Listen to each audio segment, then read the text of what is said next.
Hi guys, yan. This is my recipe for today. Yan, mahablang ka na may takat kasi hindi ko siya nakat ng maayos.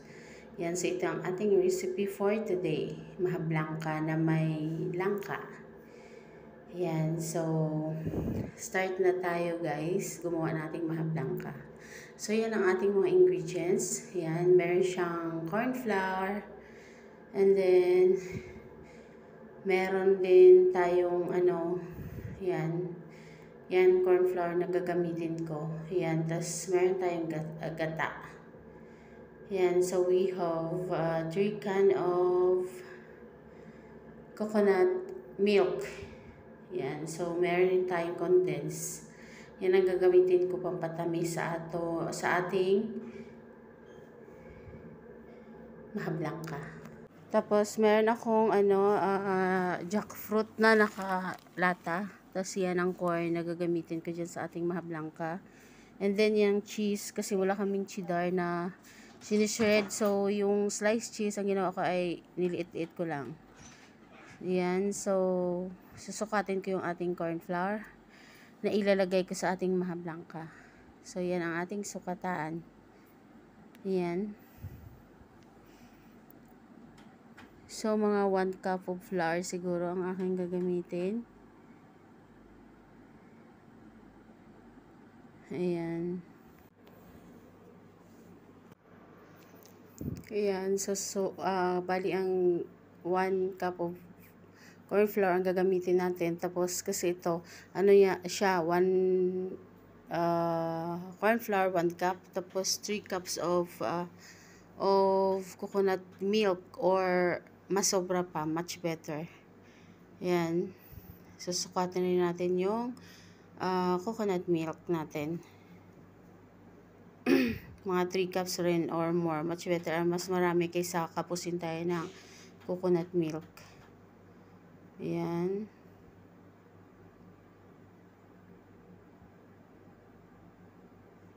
Ilagay natin dyan sa bowl na paghaluan.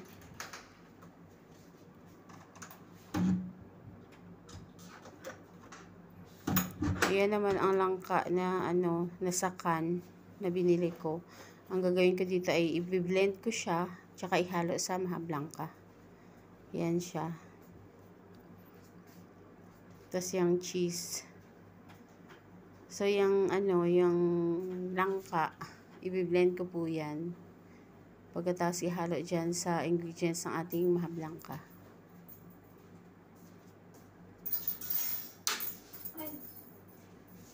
Yan siya. Maglalagay ako ng unting syrup nitong langka na from the can. Tapos, i-blend ko na siya.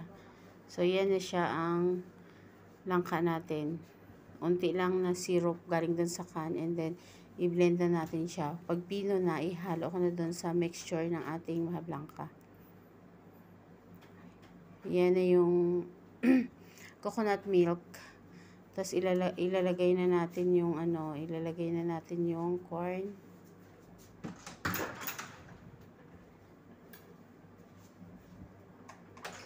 Tapos halo-haluin. Yan. Bali yung 3 cups ng natin ng coconut ay yung iba ilalagay ko dito sa mixture. And then ang iba mamaya pag nagpakulo ako ng cornstarch. Yan na siya. Tapos ilalagay natin yung cheese. Yung cheese natin hindi yan marami dahil nga sliced cheese lang yan. Tapos inano ko lang siya ng medyo maliit-liit. And then ihalo dyan sa mixture ng iba pang ingredients natin with coconut milk. Itong paggawa ng mahablangka, depende naman sa atin yan kung paano ang procedure natin ng ating mahablangka. Ayan, so yan na ang ating langka. I-mix na natin dyan. Dyan sa ating coconut milk. Tapos may corn siya, may cheese. Ayan. Ayan siya. Yan na, tapos halo-haloin. Nahalo na yung langka. Ayan, tsaka corn. Halo-haloin na natin para ma-mix siya ng husto. Ayan. And then, sa isang bowl na naman, ayun, ilalagay rin natin ulit yung gata. Ayan.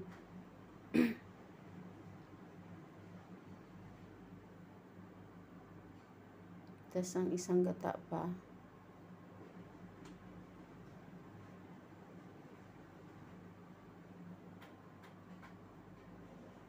Tapos yung corn flour, ilalagay natin. Tapos haluin natin hanggang sa matunaw dyan sa ating gata.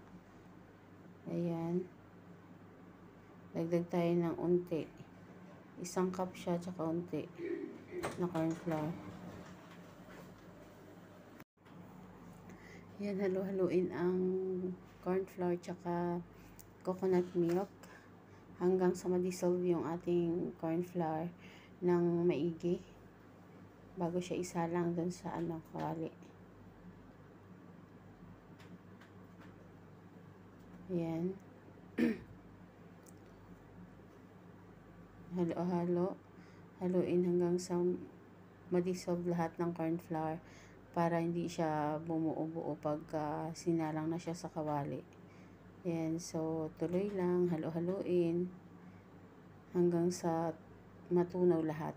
Ayan. So, ito ngayon, hindi lang to first time ko gumawa ng tawag nito, ng Maha Blanca, kasi yung noon gumawa kasi ako palpak. So, lagi ko tinatry hanggang sa magawa ko siyang perfect. Kasi gusto ko talaga matutunan tong Maha Blanca recipe. Pero ngayon, ang ginawa ko tayo, iba to siya. Nilagyan ko siya ng langka. Langka. Tapos binlend ko lang, hinalo ko siya dito para kakaiba na naman ang lasa ng ating Maha Blanca. Ayan, so mag-add tayo ng condensed doon sa mixture ng ating gata coconut milk na may corn and blended langka. Ayan, so maglalagay tayo dyan. Tsaka halo-haloin natin. Ayan.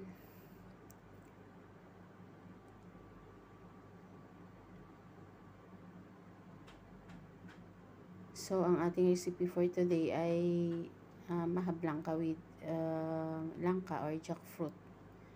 Ayan, so tuloy natin ihalo-halo yung mixture ng corn flour natin at gata hanggang sa matunaw siya ng husto. Para pag niluto natin ay hindi siya mamuo-muo. Ayan. Tuloy lang natin. Tapos sa kabila naman, ang mixture na to ay gata, coconut milk, corn, langka. Yan, so, ayun. Tapos, nagdagdag tayo ulit ng gata. Ayan siya, tapos halo-haluin din. Halo-haluin siya ulit hanggang sa mahalo ng husto yung natin, corn flour. And then yan, itong corn flour na may gata, i-blend natin para matunaw ng husto yung ating corn flour dyan with gata. Tsaka isasalang na natin siya sa apoy pagkatapos nito. Ayan na siya, guys. So, i-on ko na yung blender. Ayan. Yan, para matunaw ng husto yung ating gata. Yung corn flour natin sa gata. Ayan siya. I-blend ko na siya ng husto. Tapos yan, halo-haloin natin ulit itong gata, corn, tsaka yung blended na na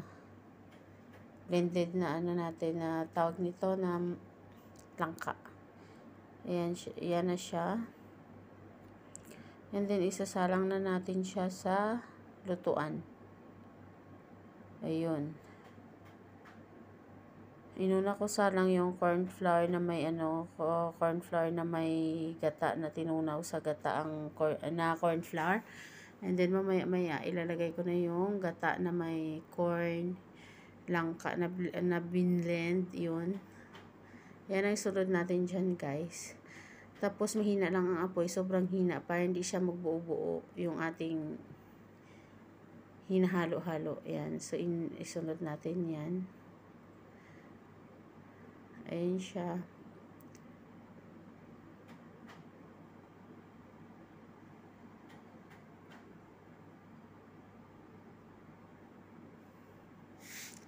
Tapos, halo-haluin na natin. Hindi po siya natin titigilan halo hanggat hindi siya maluto. Kasi nga, pwedeng bubuo-buo. Hindi, posible talagang bubuo-buo to siya pagka tinigilan natin.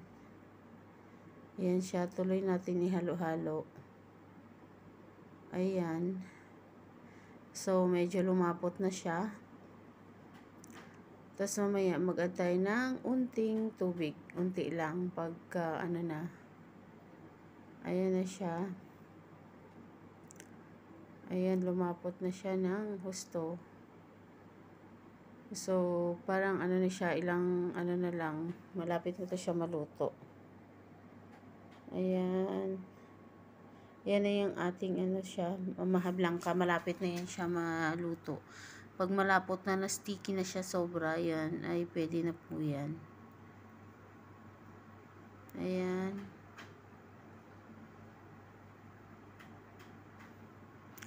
So, malapot na siya.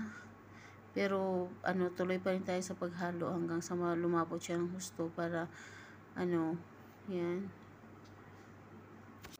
Ayan, malapit na yun siya maluto. Ayan, halo pa rin ang halo para, ayan.